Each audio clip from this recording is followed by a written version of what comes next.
Seja bem-vindo ao canal da Terceira Igreja Presbiteriana de Cotia, uma igreja reformada que glorifica a Deus por meio de pregações expositivas e vida em santidade. A mensagem a seguir foi gravada em um de nossos cultos. Venha nos visitar no próximo domingo às 18 horas. Inscreva-se no canal e ative as notificações para receber novas mensagens. Para mais conteúdo, siga-nos também no Spotify e no Instagram.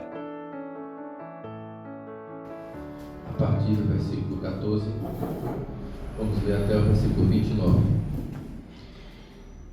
Quando eles se aproximaram dos outros discípulos, viram numerosa multidão ao redor deles e os escribas discutindo com eles. E logo toda a multidão, ao ver Jesus, ficou surpresa e correndo até ele o saudavam. Então Jesus perguntou: o que é que vocês estão discutindo com ele? E um do meio da multidão respondeu: Mestre, eu trouxe até o Senhor o meu filho, que está possuído de um espírito mudo. E este, sempre que se apossa dele, lançando-o por terra, ele espuma, range os dentes e vai definhando. Pedi aos seus discípulos que o expulsassem, mas eles não puderam. Então Jesus exclamou: ó geração incrédula, até quando estarei com vocês? Até quando terei de suportá-lo? Tragam o menino até aqui. E eles o trouxeram. Quando ele viu Jesus, o Espírito imediatamente agitou o menino com violência, e caindo ele por terra, revolvia-se espumando. Jesus perguntou ao pai do menino: há quanto tempo isso está acontecendo com ele? O pai respondeu: desde a infância. E muitas vezes o tem lançado no fogo e na água para o matar. Mas se o Senhor pode fazer alguma coisa, tenha compaixão de nós e ajuda-nos. Ao que Jesus respondeu: se o Senhor pode, tudo é possível ao que crê. Imediatamente o pai do menino exclamou: eu creio, ajude-me na minha falta de fé. Vendo Jesus que muita gente estava se reunindo, repreendeu o espírito imundo, dizendo-lhe: espírito mudo e surdo, eu ordeno a você, saia deste menino e nunca mais entre nele. E ele, gritando e agitando muito, saiu, deixando como se estivesse morto, a ponto de muitos dizerem: morreu. Mas Jesus, tomando-o pela mão, o ergueu e ele se levantou. Quando Jesus entrou em casa, os discípulos lhe perguntaram em particular: por que não podemos expulsá-lo? Jesus respondeu: esse tipo de espírito só pode ser expulso por meio da oração. Queridos, a oração é a respiração da alma. A oração é o motivo, é a razão, é o meio pelo qual nós abrimos o nosso coração diante de Deus. E abrindo o nosso coração diante de Deus, nós temos a oportunidade de sermos edificados, consolados, conformados, de sermos transformados à imagem do nosso Senhor Jesus Cristo. O texto dessa noite pode ser abordado de muitas maneiras diferentes. Alguns vão olhar para esse texto e vão tratá-lo tentando expor o papel e a função da oração na vida do crente. Mas eu olho para esse texto e o que eu vejo aqui não é o que a oração faz, mas é o que a falta de oração produz na vida do crente. Então, o tema da nossa mensagem nessa noite é o impacto da falta de oração na vida do homem. O impacto da falta de oração na vida do homem. E eu quero fazer isso mostrando aos irmãos pelo menos 3 coisas importantes que acontecem quando você não ora. A primeira delas é que quem não ora não amadurece a fé. Porque há entre nós tantos cristãos que são imaturos, bebês na fé, que devem tomar apenas leite, porque há tantos cristãos que não suportam quando o pastor aponta os pecados, ou quando são confrontados com a palavra de Deus, eles querem sair da igreja. Porque há tantos cristãos hoje que não suportam serem disciplinados pela palavra. Porque são como crianças. Vocês, ainda que não tenham filho, ainda que estejam alguns sem filhos, vocês convivem com crianças e sabem como criança é birrenta, não é verdade? Você diz a ela o que ela não pode fazer e a primeira reação não é de muito obrigado, fico grato a você porque eu estou sendo cuidado. Não, você diz à criança, você não pode fazer isso e a primeira reação dela é ficar com raiva de você. Certa vez eu fui ao mercado e vi uma mãe com uma criança e a criança queria alguma coisa e a mãe não permitiu que ela pegasse na prateleira. Então o menino sentou no chão e começou a gritar no supermercado. E gritava, e chorava, esperneava, e ali dando aquele calundu, como a gente fala na Bahia. E eu olhando para aquilo, eu dizendo, pensando comigo mesmo, meu Deus, ainda bem que não sou eu. Mas a reação dos imaturos é sempre reclamar diante da angústia que o conflito traz às nossas vidas. Todas as vezes que somos contrariados, que somos frustrados de alguma forma, nós demonstramos a nossa imaturidade na fé. E no nosso texto, nós vemos Jesus confrontando as pessoas. Lembre-se, Jesus estava, algumas horas antes, Jesus estava no Monte da Transfiguração. Lá em cima no Monte da Transfiguração, Jesus teve seu rosto e suas vestes transformadas. E Pedro pôde ver a glória, ou parte da glória de Jesus. Pedro viu, e os outros irmãos que estavam com ele, Tiago e João, aquilo que seria um pedacinho do céu. E Pedro ficou tão feliz que estava naquele lugar, vendo aquelas coisas, que ele decidiu falar a Jesus para fazerem tendas, e eles queriam ficar ali. Mas Jesus, como sempre, veio para cumprir uma missão, e ele sai daquele lugar glorioso onde eles estavam, naquela comunhão que Jesus estava tendo, e desce. Mas quando Pedro, Tiago e João estavam lá em cima, no monte, os outros discípulos, os 9, estavam aqui embaixo. E eles estavam lidando com os problemas das pessoas. E acontece que, quando Jesus desce, depois daquela experiência sensacional, alegre, festiva, mais ou menos como nós estivemos hoje pela manhã, onde estávamos num ambiente agradável, alegre, a gente sai de lá, e aí a gente tem que enfrentar a realidade. E a realidade era que havia uma multidão, que os escribas, os doutores da lei, estavam discutindo com os apóstolos de Jesus, e Jesus se aproxima deles e pergunta, por que vocês estão discutindo com eles? Qual é o assunto? O que está acontecendo?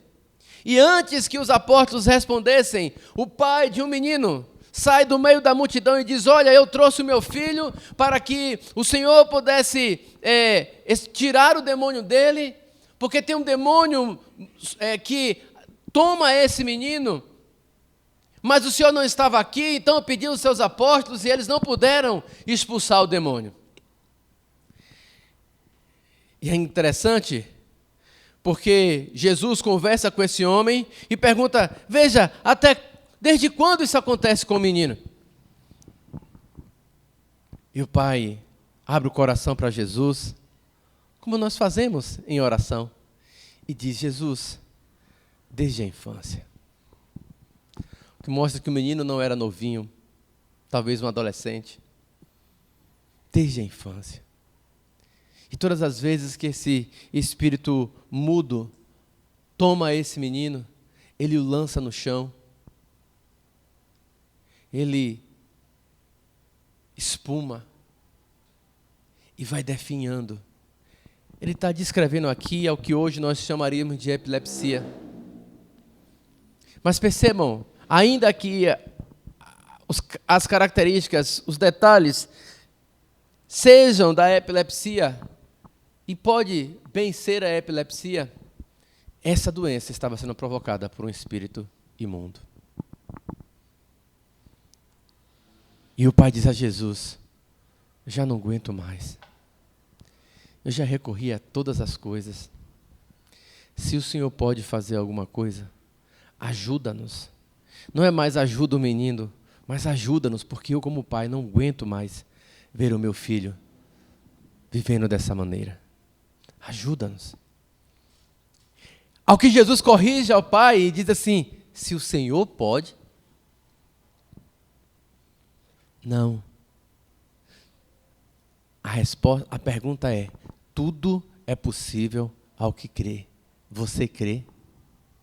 Aquele homem estava transferindo o problema para Jesus e dizendo: olha, seus discípulos não puderam. E a palavra poder aparece no nosso texto aqui pelo menos 4 vezes. Então, o ponto aqui entre os escribas e os apóstolos eram: vocês não têm poder. E agora o homem diz a Jesus: você não tem poder. Ou, se você tem poder. E Jesus diz: o problema não sou eu. O problema não é a minha falta de poder. O problema é se você crê. Porque tudo é possível ao que crê. Você crê? E Jesus confronta a fé daquele homem. Jesus também criticou a incredulidade daquelas pessoas que estavam em volta. As pessoas estavam olhando para aquela situação e discutindo com os apóstolos, talvez na mesma toada do Pai: vocês não têm poder sobre os demônios como vocês dizem que têm. Jesus então clama, e a palavra do texto grego aqui, a ideia é de um brado, realmente é de uma angústia que Jesus está expressando. E Jesus está dizendo: ó geração incrédula. E o Evangelho de Mateus vai nos dizer que havia uma outra característica daquela geração. Jesus diz: ó geração incrédula e perversa, até quando eu vou ter que suportar vocês? Percebam que coisa interessante, porque quando Jesus se aproxima daquela geração, daquelas pessoas, o texto diz que eles vieram cumprimentar Jesus. Mas Lucas nos fala que não foi um cumprimento apenas, eles vieram e adoraram Jesus, eles se prostraram diante de Jesus.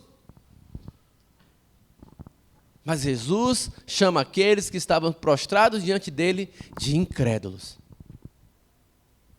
Jesus também denuncia a baixa vida de oração dos discípulos, porque depois que Jesus expele aquele demônio, ele chega em casa e os discípulos agora perguntam a Jesus: por que a gente não conseguiu expulsar aquele demônio? Afinal de contas, aqueles homens tinham saído de 2 em 2 e eles voltaram dizendo a Jesus: Senhor, a gente saiu para pregar o evangelho e os demônios se submetem a nós. Por que a gente não conseguiu expulsar esse aí? E Jesus respondeu: esse tipo de demônio, essa casta, só pode ser expelida por meio de oração. E em outro lugar ele vai dizer: por meio de oração e jejum. Agora pense comigo. A Lália foi andar aí, e aí chegando lá para evangelizar as crianças, ela encontrou um menino e estava endemoniado. E aí a Lália precisou expulsar o demônio daquele menino. Então a Lália chegou para a mãe do menino e disse assim: ó, você fica aqui, que eu vou ali orar, vou jejuar e depois eu volto. É disso que Jesus está falando? Não é disso. O que Jesus está dizendo a eles é: vocês não têm uma vida de oração, porque se vocês tivessem uma vida de oração e de jejum, vocês teriam poder para expulsar aquele demônio. Vocês não estão buscando a presença de Deus na vida de vocês, porque se vocês assim o fizessem, esse demônio seria expulso por vocês. Percebem que o problema da falta de oração impacta a falta de poder para amadurecer? Quando Jesus diz àqueles homens que eles precisam ser amadurecidos na fé, Jesus está olhando para aquela condição e dizendo a eles: olha, a fé é alimentada pela oração. A fé que é alimentada pela oração, ela se torna forte O contrário disso também é verdade, e a fé que que não é nutrida por meio da oração é uma fé morta. Vejam, nós temos na igreja o Judá, que é seminarista. Temos o Luan, que quer ir para o seminário. A Laila, que também é seminarista. Eu, que sou pastor, estamos direto pregando às pessoas. Mas se a nossa vida de oração não for real, as palavras que serão ditas daqui para lá não alcançarão o propósito do Espírito Santo. Nós precisamos nutrir a nossa vida espiritual por meio da oração. Precisamos nutrir a nossa fé por meio da oração. Veja, Jesus confronta a fé daquele pai, e eu insisto em dizer que a nossa fé também precisa ser confrontada da mesma maneira, porque nós enfrentamos os mesmos problemas. Percebam, aquele era um pai amoroso, aquele era um pai que estava preocupado com seu filho, aquele era um pai que estava vivendo aquelas dificuldades. Mas percebam também que a fé daquele homem estava sendo atacada, assim como a nossa fé é atacada todos os dias. A nossa fé é atacada pela nossa expectativa de tempo. A expectativa de tempo destrói a nossa fé. A gente vem aqui plantar a igreja, a gente vem aqui fazer o trabalho, o Judá sai lá do Campo Belo, a Laila, Vargem Grande, Davi de Barueri, vocês das suas casas, a gente se reúne aqui, e a nossa expectativa é que em 1 ou 2 anos esse lugar esteja cheio de pessoas para louvar a Deus. Mas passa 1, passa 2, passa 3 e isso não acontece. A nossa expectativa começa então a frustrar a nossa fé. Por que não aconteceu? Nós fizemos tudo certo, nós pregamos, nós oramos, nós jejuamos. Por que não aconteceu? E nós descobrimos que nós não oramos tanto quanto deveríamos. Nós não jejuamos tanto quanto deveríamos. Aquele pai estava desde a infância daquele menino lutando. Você já imaginou uma criancinha com um ataque epilético? Não sei quantos já viram isso acontecer. Mas uma vez em nossa igreja, lá na Bahia, durante o culto, uma irmã teve um ataque epilético, no meio do culto. E as pessoas se levantaram tentando ajudá-la. E não há o que fazer, apenas esperar que aquela crise passe. Graças a Deus, aquela moça não tinha um demônio. Era apenas a doença física. Ela foi levada ao hospital, ficou bem. Está viva e bem para a glória de Deus hoje. Mas é uma cena terrível. Vendo uma pessoa que não é da minha família, pelo menos da minha família de sangue. Mas imagina que é o seu filho. E o pai disse que aquele demônio fazia isso com aquele menino, e às vezes o lançava na água, e às vezes o lançava no fogo. E ele diz, o demônio fazia isso por crueldade, porque ele queria matá-lo. Eu não suporto mais. Já faz muito tempo que eu estou lutando.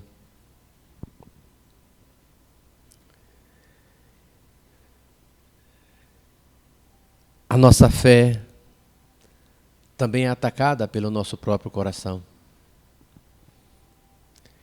Vejam, o que está nas entrelinhas das palavras desse pai é: eu já fiz tudo o que podia. Eu já fiz todas as coisas que estavam ao meu alcance.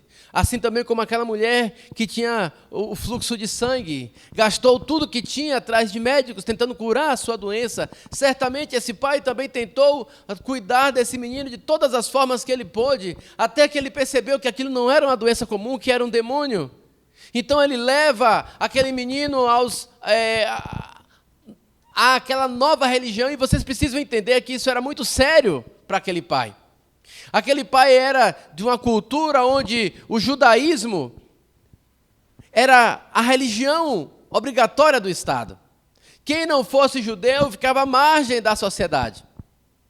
O judaísmo era uma religião, naquele momento da história, que levava pessoas à morte. E o farisaísmo, que dominava aquele momento da história, que era uma um partido dentro do judaísmo estava ali com muita insistência, exigindo que todas as pessoas cumprissem a lei. Acontece que agora apareceu um homem chamado Jesus, pregando o evangelho, dizendo que eles estavam cumprindo a lei de maneira errada, apresentando para eles a maneira correta de cumprir a lei de Moisés. E Jesus, vocês sabem, como eu já disse aqui, era alguém que as pessoas não queriam convidar para a festa, porque todas as vezes que Jesus ia numa festa, ele acabava. E Jesus então chega naquele lugar lá e começa a confrontar as pessoas. Jesus começou a mostrar para eles que eles estavam cumprindo a lei de maneira errada, cumprindo a lei corretamente. Então as pessoas se escandalizavam com Jesus porque ele não lavava as mãos quando chegava para fazer sua refeição. Jesus curava no sábado. E aqueles homens começaram a ficar indignados com Jesus. E aquele pai, sabendo que Jesus realizava alguns milagres, agora vai atrás de Jesus, dessa seita nova. Na perspectiva deles, será que o Senhor pode curar? Porque eu já tentei de tudo, só me resta agora essa alternativa. Veja, por trás das palavras daquele homem, não há mais nada que eu possa fazer. E o nosso coração faz isso com a gente o tempo todo. Todas as vezes que enfrentamos uma dificuldade, e seja ela qual for, concluir o curso no seminário, fazer as provas na escola, entregar os trabalhos, Evelyn, uma doença séria, o casamento, os filhos, a luta contra os pecados, qualquer que seja a nossa batalha, o nosso coração vai insistir conosco que nós podemos fazer alguma coisa. E vai ficar lutando contra nós e dizendo na nossa cabeça, você pode fazer alguma coisa. Mas percebam, vocês já repararam que a Bíblia em nenhum lugar diz que o seu coração pode alguma coisa? A Bíblia não se preocupa em dizer que você pode. A Bíblia se preocupa em dizer que quem pode é aquele que domina a tua fé. E quando Jesus diz a esse homem, tudo é possível ao que crê, Jesus não está dizendo, nem depositando o resultado no simples fato de crer, porque Jesus está falando crer nele. Então tudo é possível ao que crê, não traz a você nem a mim a convicção de que se eu crer, tudo vai acontecer. Mas traz a convicção de que se crer em Jesus Cristo, Ele certamente fará aquilo que é da vontade dEle. Isso é crer em Cristo Jesus. Mas o nosso coração leva a gente para o caminho contrário. O nosso coração está sempre enchendo a nossa vida. Você pode, você consegue, você é forte. Se você fizer direito, vai dar certo. Mas a Bíblia não nos convida a confiarmos em nós mesmos. Veja, o Pai está dizendo a Jesus, eu não consegui, os teus apóstolos não conseguiram. Será que você consegue? A nossa fé também é atacada pelas pessoas que estão ao nosso redor. Muitas e muitas vezes, pessoas religiosas ao nosso redor atacam a nossa fé. Você está com problema, você está enfrentando a dificuldade, você está enfrentando lutas. E ao abrir o seu coração, ou as pessoas percebendo a sua luta, muitos religiosos vão dizer para você, deixa isso para lá, não tem jeito, você não vai conseguir. No nosso texto, queridos, percebam que os doutores da lei estavam ali discutindo com os apóstolos. E o que será que eles estavam dizendo? O texto não diz, mas eu imagino.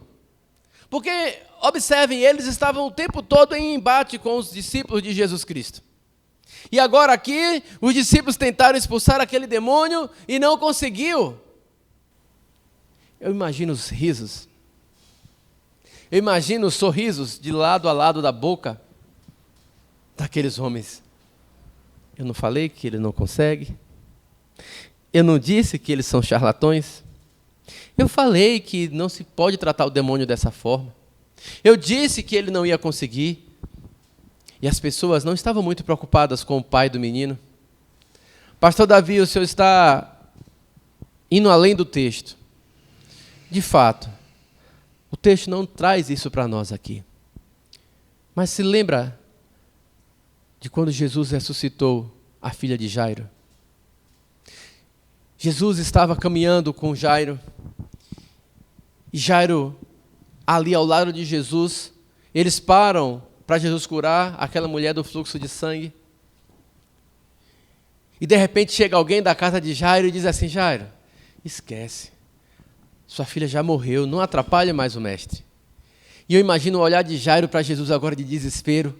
E Jesus calmamente diz a ele: continue confiando, vamos até sua casa. E quando Jesus chega na casa de Jairo, as pessoas estão lá fazendo aquele velório, chorando naquela ladainha. E de repente, queridos, Jesus chega e aí Jesus diz: onde está a menina? E as pessoas então dizem a Jesus que está no quarto, e ele diz: eu vou lá ver a menina, parem de chorar porque a menina não está morta, ela só está dormindo. E o que as pessoas falaram e fizeram para Jesus? Elas riram de Jesus. Mas não só riram, elas gargalharam de Jesus. Eu penso que na história desse pai e desse filho, isso não foi diferente. E quantas vezes isso acontece conosco também? Pessoas que não se sensibilizam com a nossa dor, mas dão risada quando nós fracassamos na nossa própria fé. E não só as pessoas religiosas, mas também aquelas não religiosas, porque aquela multidão estava toda em volta. E todo mundo, ninguém fez nada para ajudar aquele menino. Queridos, não pode haver fé madura sem a palavra de Deus. O texto de Romanos 10, versículo 17 diz: a fé vem pelo ouvir e o ouvir pela palavra de Cristo. Agora,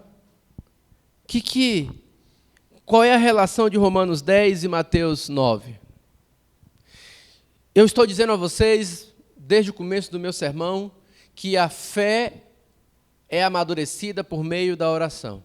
Mas esse texto está dizendo que a fé vem pelo ouvir. Parece então contraditório? Mas percebam, ouvir o quê? A palavra de Cristo. Agora vejam, a relação a gente vai encontrar em João capítulo 15, versículo 7, ele diz: se permanecerem em mim e as minhas palavras permanecerem em vocês, pedirão o que quiserem e lhes será feito.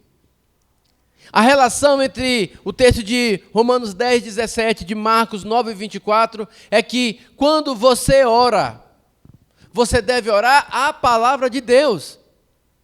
Notem aqui o silogismo. Se você lê a Bíblia e não ora, aquilo que você leu vai ficar apenas na sua mente, no intelecto. Você vai saber o que leu, mas aquilo não vai fazer nenhuma diferença em sua vida. Você vai ser como muitas pessoas hoje em dia que enchem os seminários, que enchem as igrejas, que enchem os grandes templos, que sabem a palavra de Deus, conhecem os versículos bíblicos, sabem até o endereço, o capítulo e versículo, mas vivem de maneira completamente imatura nas suas atividades do dia a dia. Porque eles leram, compreenderam, mas não oraram o que leram. A palavra de Deus ficou só no intelecto. Quando você lê a Bíblia, ou melhor, quando você não lê a Bíblia e ora, você vai encher o seu coração das suas próprias palavras, dos seus próprios desejos. E é por isso que há muitos crentes frustrados hoje, porque oram e não têm os seus pedidos atendidos por Deus. não têm a sua fé amadurecida porque eles simplesmente oram. E eu tinha um colega, um irmão lá na minha igreja quando eu era jovem. E um dia ele decidiu que ia mudar de igreja. Ele saiu da nossa igreja e foi para uma igreja que tinha do lado um pouco distante, assim, no mesmo bairro que a nossa. E essa era uma igreja que quando ele começou a frequentar, eu falei, meu irmão, preste atenção. Essa igreja tem alguma coisa errada. Por quê, Davi? Veja só. A igreja se chama Assembleia de Deus Presbiteriana. Então já tem alguma coisa errada no nome dela.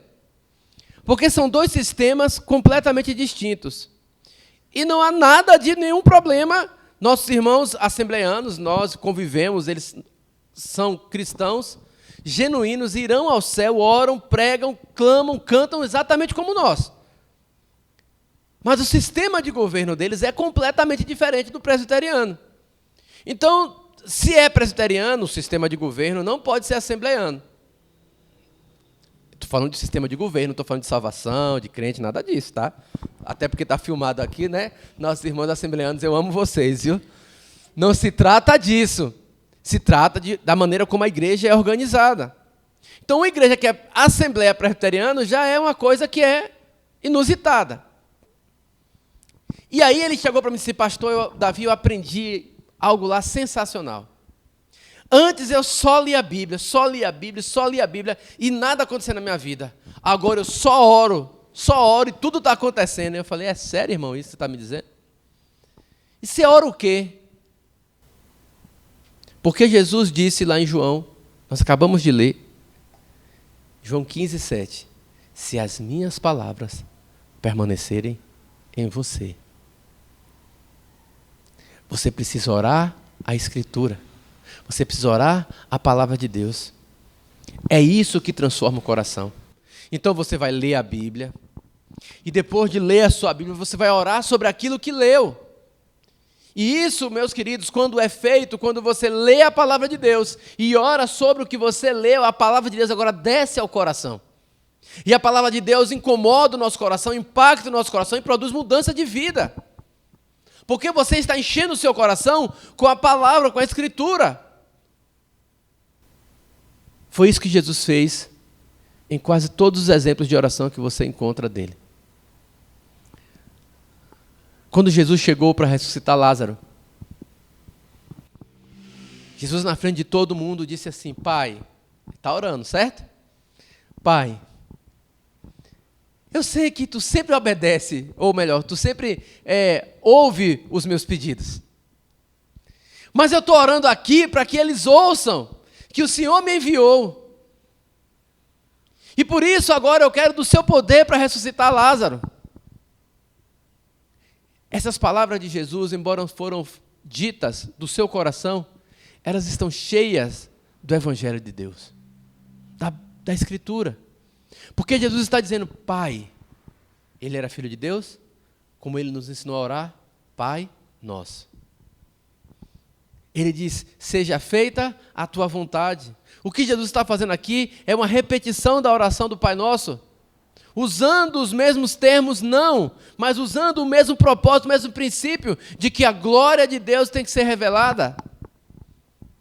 Nós precisamos orar a Escritura, e todas as vezes que nós oramos a Escritura, então a palavra de Deus molda o nosso coração, e ao moldar o nosso coração, a gente vai crescer e vai amadurecer espiritualmente. Então você precisa ler a Bíblia e orar aquilo que leu. Nós já fizemos esse experimento aqui, e eu convido os irmãos a fazer novamente.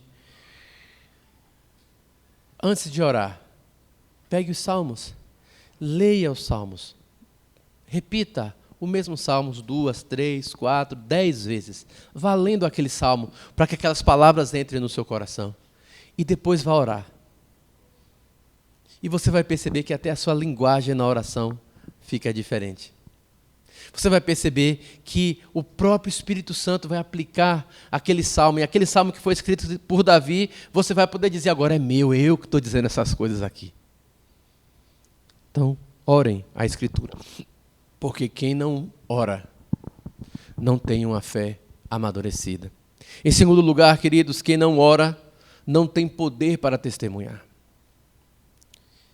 Isso se aplica a todo crente, mas muito mais a nós que somos pregadores da palavra.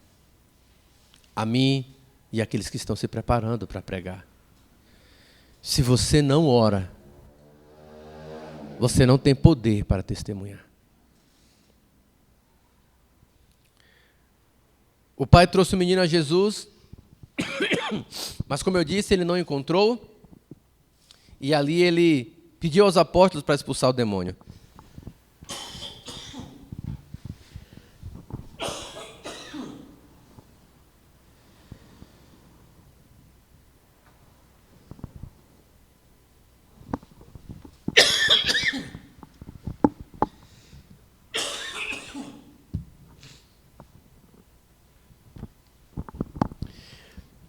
E aqueles homens não puderam tirar o demônio daquele menino, não puderam expelir.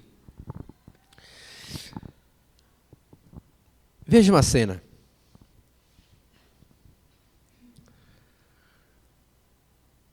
O pai traz o menino na esperança de encontrar com Jesus.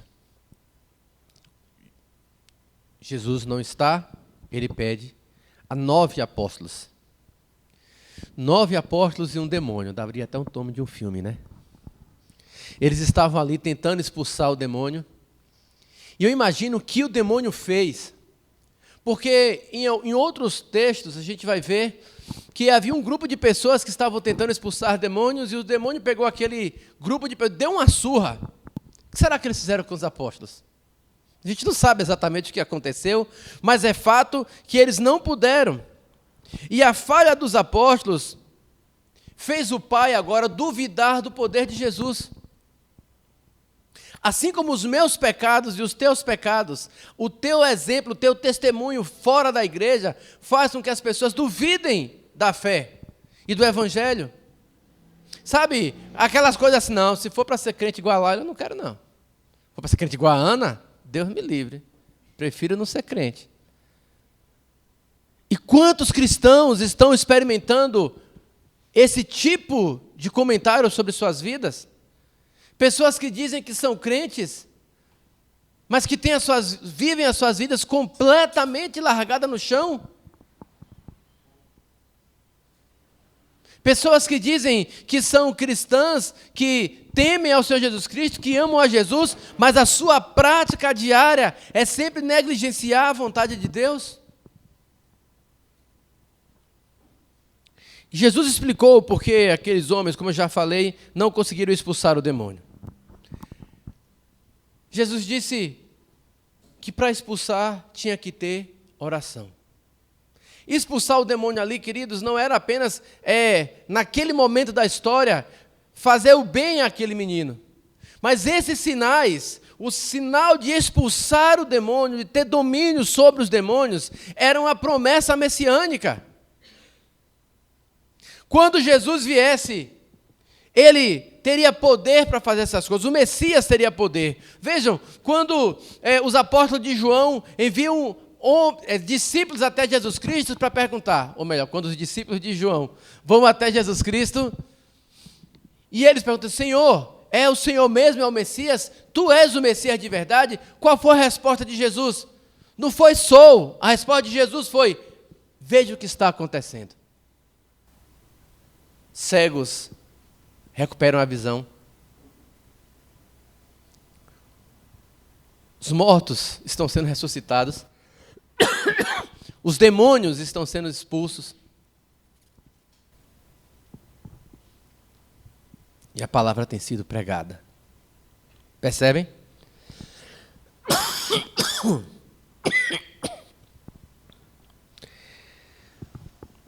Expulsar o demônio era evidenciar que Jesus era o Messias.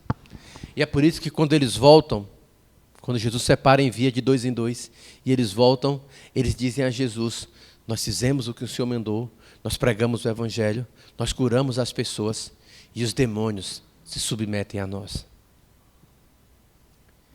Mas Jesus diz àqueles homens, porque vocês não têm uma vida de oração, vocês não puderam expulsar esse demônio. Porque vocês não têm uma vida de oração, vocês não puderam testemunhar do amor de Jesus. Isso vai acontecer comigo e com você, se você não tiver uma vida de oração. Talvez você não tenha o desprazer de lidar com alguém endemoniado. E eu oro para que você nunca precise fazer isso. Mas observem, lá no seu trabalho, no seu lar, com os seus vizinhos, você também vai precisar de evidenciar a maturidade da sua fé. Hoje de manhã, vocês ouviram aquela ilustração do reverendo Chun sobre o chinês que encheu o campo do homem, não é? Veja, queridos, eu não sei como era a vida daquele homem, mas certamente, se você tem uma vida espiritual sólida, se você tem uma fé amadurecida, se você tem uma vida de oração, certamente o que Jesus fez com aquele homem também fará conosco quando estivermos em situações semelhantes. Quando antes de entrar na faculdade, eu tinha uma gráfica e eu estava começando a trabalhar naquela gráfica ali, estava começando o negócio, e um dia eu estava andando, e aí, na praça que eu estava andando, ficavam vários transportes alternativos, né, Topic, vans ali, e eu passei, começou algumas pedras sendo atiradas em mim. Aí jogou uma pedra, quase acertou em mim, e eu olhei para trás, não vi ninguém. Aí outra pedra, eu falei, rapaz. Aí eu vi um rapaz que estava atirando as pedras. Aí eu parei, sabe quando você para assim, eu vou voltar aí?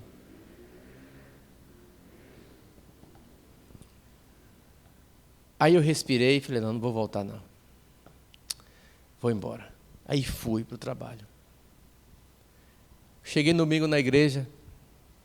Genebaldo, o irmão da igreja, que era motorista de Topic. Davi, eu que mandei o menino te atirar as pedras. Eu falei, mas rapaz, como é que você faz um negócio desse? Mas percebam, irmãos, foi pela graça de Deus que eu não voltei. Naquele momento eu avaliei tudo. Até mesmo a possibilidade de chegar lá e o cara ser mais forte do que eu, né? Mas naquele momento o Espírito Santo de Deus abençoou a minha vida e não permitiu que eu voltasse.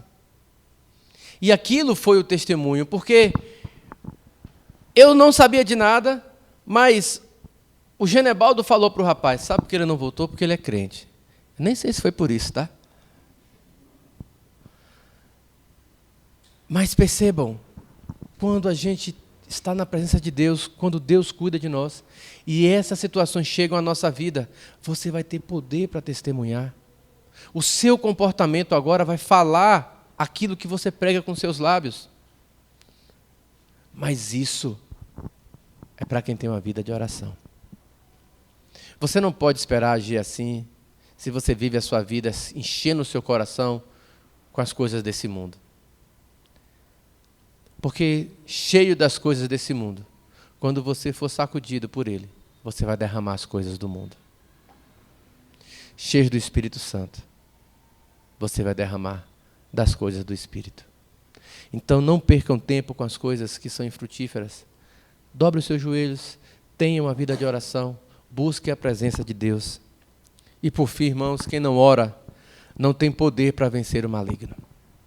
Eu disse a vocês que quem não ora, não tem uma fé amadurecida. Disse a vocês que quem não ora, não tem poder para testemunhar. E agora eu estou dizendo que quem não ora, não tem poder para vencer o maligno. Foi isso que aconteceu com aquele povo.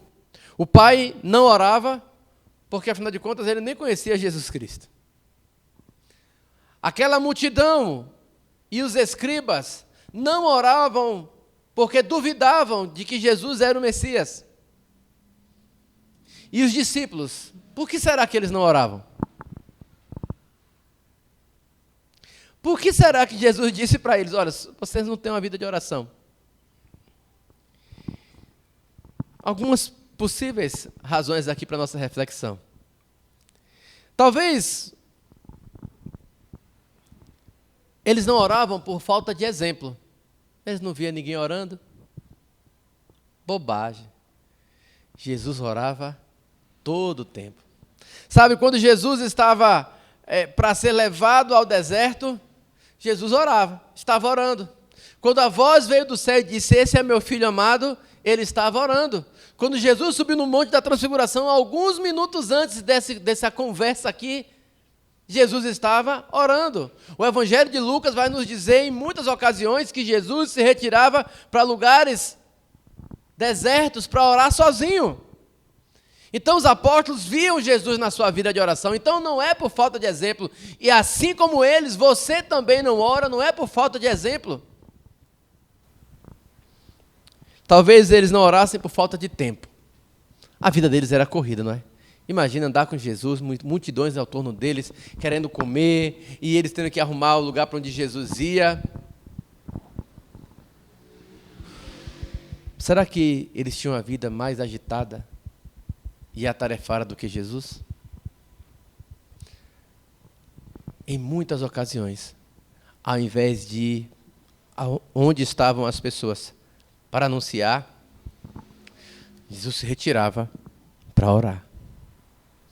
Quando Jesus tinha decisões difíceis para tomar, ele se retirava em oração. Não foi assim que ele passou a noite inteira orando para escolher os 12? Irmãos, você não pode dizer que não tem tempo para orar. Jesus foi o homem mais ocupado dessa terra.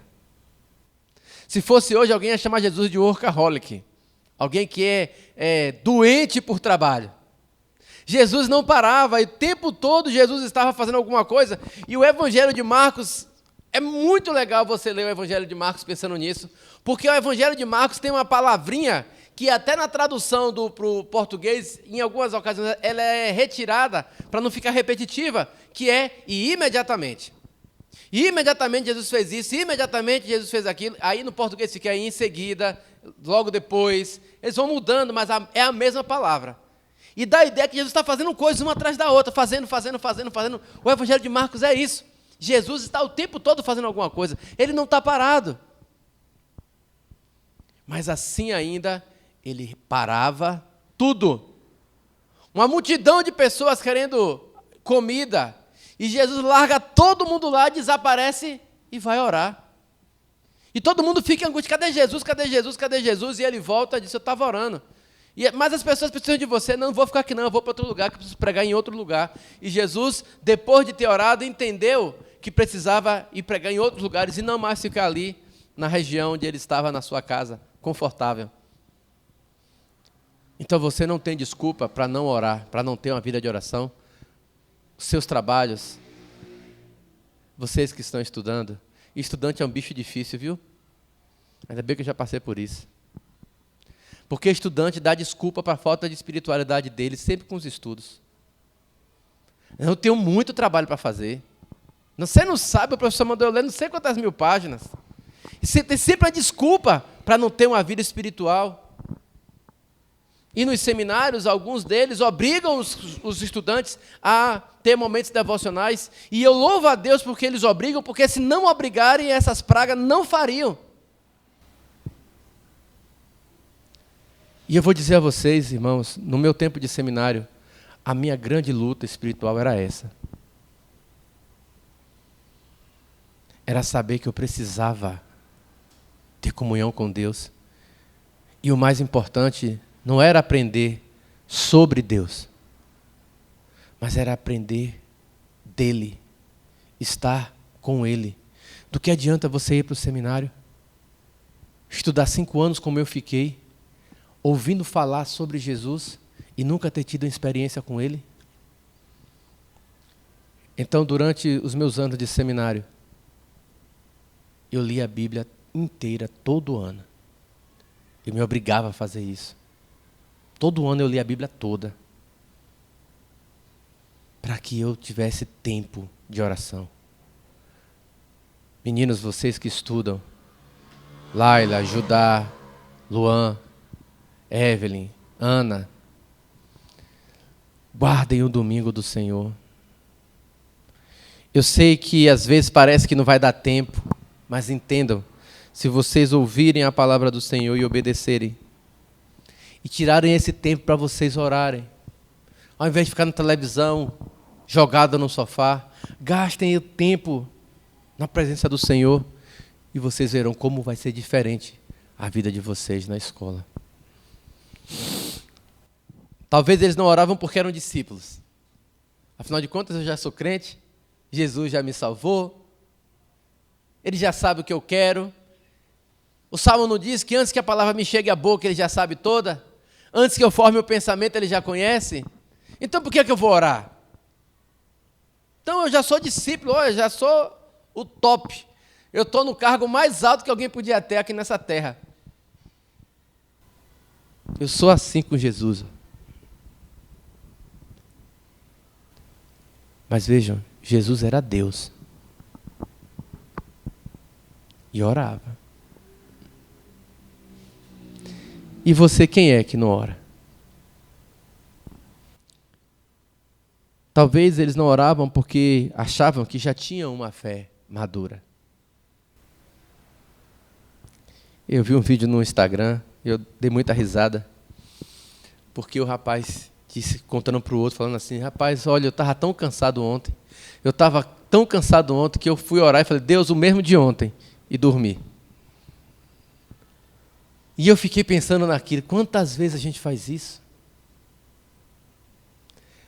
Você não usa essa palavra, mas você faz a mesma reza do dia seguinte, do dia anterior. A mesma ladainha. Deus, obrigado pelo dia, obrigado pela isso, dormiu. Às vezes não dá nem tempo do amém. Eu já dormi cansado assim. E que eu não consegui nem comer, dormi sujo. Deitei e dormi de tão cansado que eu estava. Os apóstolos também fizeram isso. Lembra lá no Getsemane? Quando Jesus disse para vocês, na verdade, o espírito está preparado, mas o corpo é fraco. Mas quando isso acontece, você acorda de madrugada. E quando você acordar, ore. Procure tempo, meu irmão, para orar. Procure tempo para orar. Lá no seu trabalho, você almoça 1h30. Ah, não, pastor, eu só almoço 1 hora, não tem problema. Come em 15 minutos, em 20 minutos, em 30 minutos, e o restante do tempo, ore. Lá no seminário, não, o seminário é corrido, a gente tem hora para comer, hora para isso, hora para aquilo. Beleza, vá, termine de sua refeição rápido e vá orar. Mas eu tenho certeza absoluta que a maioria das pessoas comem correndo para ter tempo de olhar o bendito celular. Elas querem saber das notícias, verem aqueles vídeos infelizes, mas não gastam tempo em oração.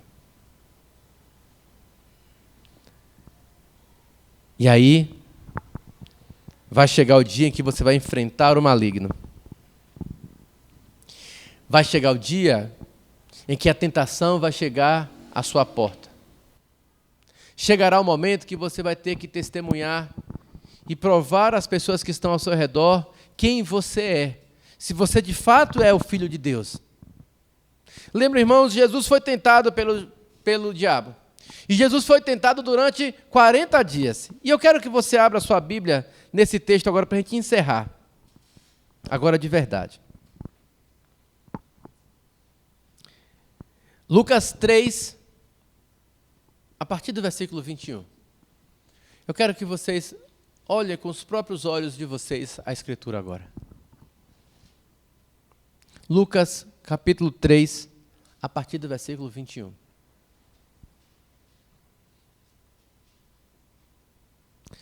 Ao ser todo o povo batizado, Jesus também foi batizado. E aconteceu que, enquanto ele olhava o celular, o céu se abriu. É isso? Enquanto ele fazia o quê? Enquanto ele orava. O céu abriu e o Espírito desceu sobre ele em forma corpórea como de pomba, e do céu veio uma voz que dizia: Tu és o meu filho amado, em ti me agrado. Então veja, Jesus estava no seu momento de oração, e ali enquanto ele orava, o Espírito Santo de Deus, acalentando o coração de Jesus, como faz com você e comigo também quando estamos em nossa oração, a voz de Deus a gente sente no nosso coração, o Espírito Santo testifica com o nosso espírito, e a voz nos diz: você é o meu filho. E Deus disse para Deus Filho: tu és o meu filho amado, em ti me agrado. E aí o que acontece? A partir do capítulo 4, desce um pouquinho mais a página da sua Bíblia, a partir do versículo 1. Jesus, cheio do Espírito Santo, voltou do Jordão e foi guiado pelo Espírito no deserto, durante 40 dias sendo tentado pelo diabo. Nada comeu naqueles dias, e Mateus vai nos dizer que ele também estava orando e jejuando nesse período. Ao fim dos 40 dias, quando acabou os 40 dias, ele teve fome. Então o diabo disse a Jesus: se você é o Filho de Deus, mande que estas pedras se transformem em pão. Jesus tinha acabado de ouvir, quando ele estava em oração, de que ele era o quê? O Filho de Deus. Jesus tinha acabado de ouvir isso. O Pai tinha dito para ele: você é meu filho. Eu me agrado, eu me alegro, eu tenho prazer em você. E agora o diabo está tentando Jesus com o quê? Da mesma forma como ele tentou Eva. Não é bem assim. Você está com fome. Se você fosse filho de Deus mesmo, você mandava essas pedras transformar em pão. O diabo tentou Jesus naquilo que o pai tinha dito ao filho: você é o meu filho. Desça um pouco a parte da sua Bíblia, agora vá ao versículo 5, e diz assim: então o diabo levou-o para um lugar mais alto, e num instante lhe mostrou todos os reinos do mundo, e disse: eu lhe darei todo este poder e a glória destes reinos, porque isso me foi entregue, e posso dar a quem eu quiser. Portanto, se você me adorar, tudo isso será seu. Preste atenção aqui. Parece que o diabo está oferecendo poder a Jesus Cristo. Mas como no jogo de xadrez, o que está atrás dessas palavras aqui não é o poder. Jesus estava 40 dias no deserto, jejuando, com fome agora. E o texto diz que as feras do campo estavam ao redor de Jesus. E ele lá agora sai desse período e o diabo diz para ele: você não é o Filho de Deus. E agora ele diz: se você fosse o Filho de Deus, você ia estar passando esse perrengue que você está passando aí? Se você fosse Filho de Deus, você ia estar vivendo essa situação que você está? Se você fosse Filho de Deus, você está precisando de comida? O que o diabo está dizendo a Jesus Cristo aqui, mais uma vez, é: você não é o Filho de Deus. Porque se você fosse filho, se ele se importasse com você de verdade, esse reino que ele deu para mim, ele tinha dado para você. Você já ouviu isso? Quantas vezes a gente ouve no nosso coração: será que você é filho de Deus? Por que eu estou passando por essa dificuldade? Por que eu estou enfrentando essa luta? Será que Deus me ama de verdade? Desça mais um pouquinho. Na terceira tentação, a partir do versículo 9. Então o diabo levou Jesus a Jerusalém, colocou-o sobre o pináculo do templo e disse, mais uma vez, vejam: se você é o Filho de Deus, jogue-se daqui. Mais uma vez, o diabo tenta Jesus, afirmando para Jesus: você não é o Filho de Deus, que se você fosse, você se atirar daqui de cima lá para baixo, e os anjos viriam te acolher. Agora veja, irmãos, se Jesus, sendo o Deus homem, estava preparado para a tentação por conta do seu tempo de oração, 40 dias orando e jejuando, quem você pensa que é?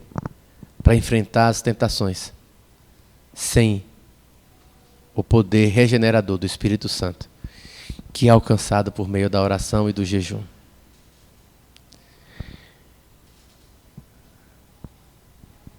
Seja honesto com você mesmo. Como tem sido a sua vida de oração?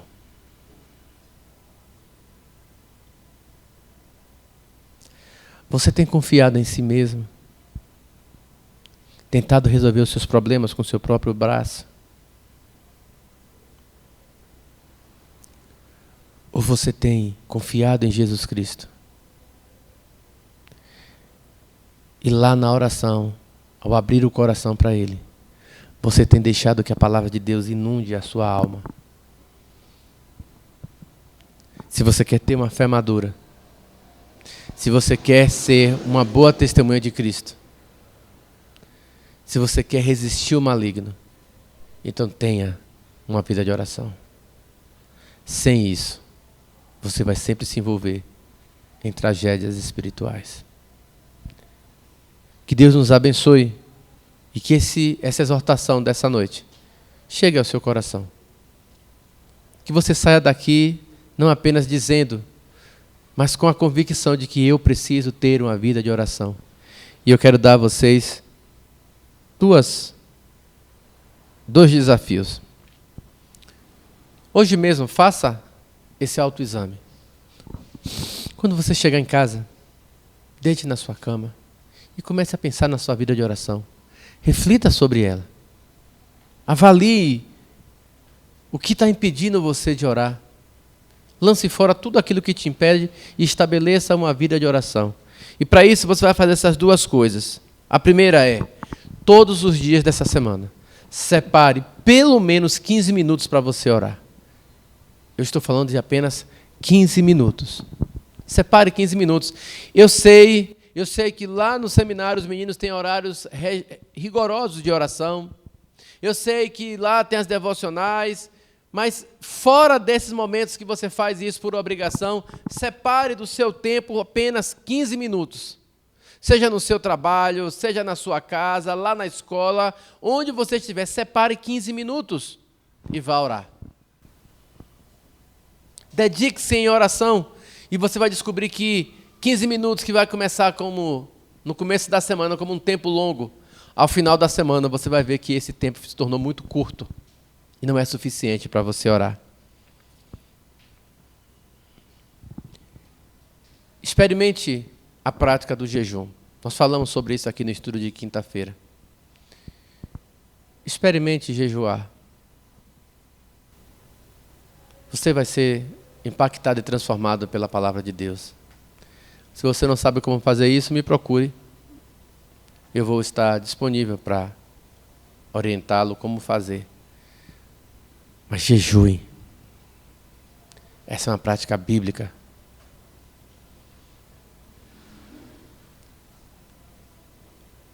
Não percam a oportunidade de mudar a vida de vocês. Porque é com muita oração, muito poder. Para amadurecer a fé, para testemunhar e para vencer o maligno.